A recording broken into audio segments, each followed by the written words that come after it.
네, 안녕하세요. 예전에 저희 집에 놀러 온 친구가 제 책장에 꽂혀 있는 책 중에 한 권을 보고 인상을 좀 찌푸리는 거예요. 그 책 제목이 뭐였냐면요. 신화는 없다.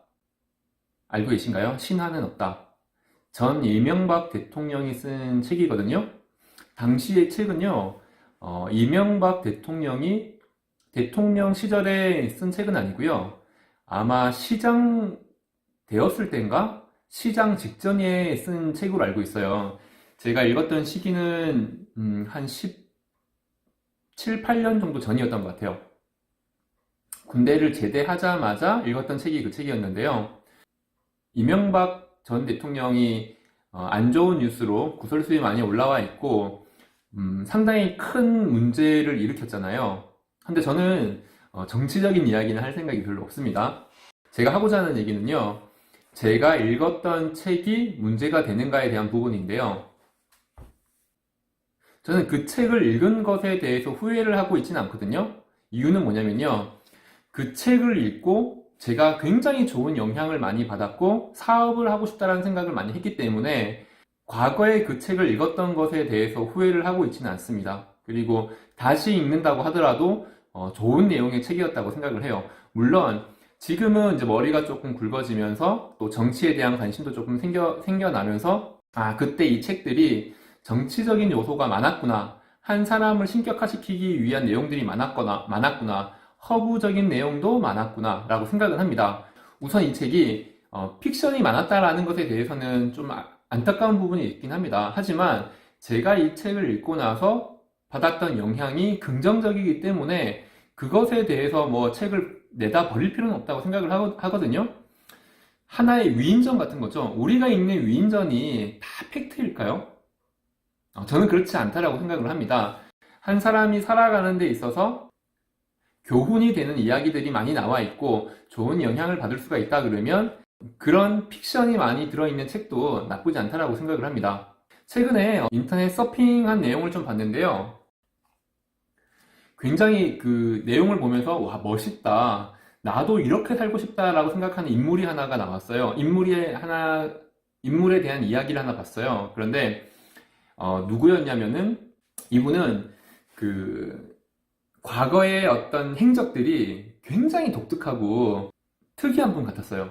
내용이 제가 잠깐 소개를 좀 해드릴게요. 이분은 서울대학을 나왔는데 서울대학을 재학 중이면서 신해철 씨와 MBC 대학가요제에 출전을 해서 대상을 받았다고 합니다.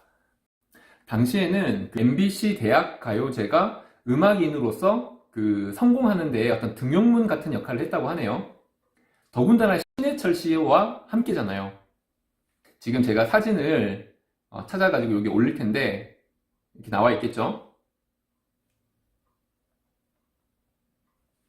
대상을 받고 나서 뭐 여러 가지의 유혹이 있었다고 하더라고요. 한데 이분은 오랫동안 음악인으로 살지는 못했대요. 그 이유가 뭐냐면 본인이 어떤 자신의 피아노 실력에는 한계를 알게 됐고 부족한 점이 많다라고 판단을 해서 오랫동안 음악인으로 살지 못하고 금방 다시 그러니까 현업이 학생이죠. 서울 대학생이죠.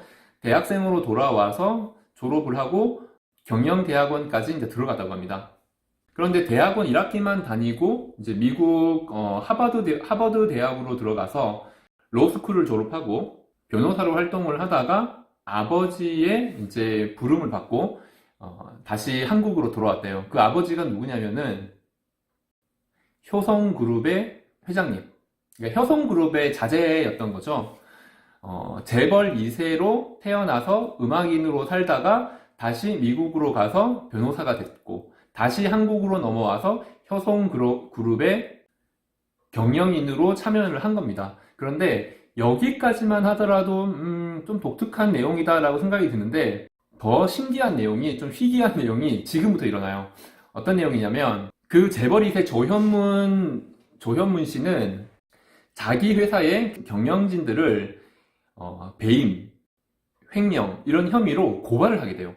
그리고 자기 형인 조현준 사장까지 배임 및 횡령 혐의로 또 고발을 해요. 그 경영진을 8명이나 내부 고발을 한 겁니다.